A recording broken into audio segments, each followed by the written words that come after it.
Seni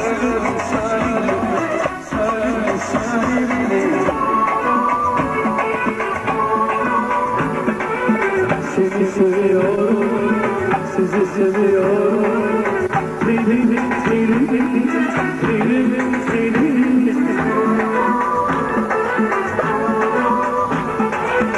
Seni seviyorum, seni seviyorum.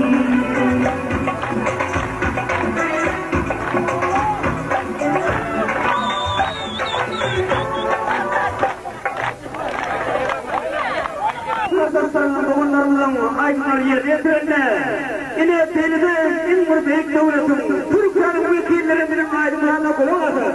Çevredilen İlmur Türk halkının görünüm büyük bir bali İlmur ayrımsızı bağlısı İbrahim Dağlı Sesavli yine bizim daha ayrılması yeniden kutlayalım.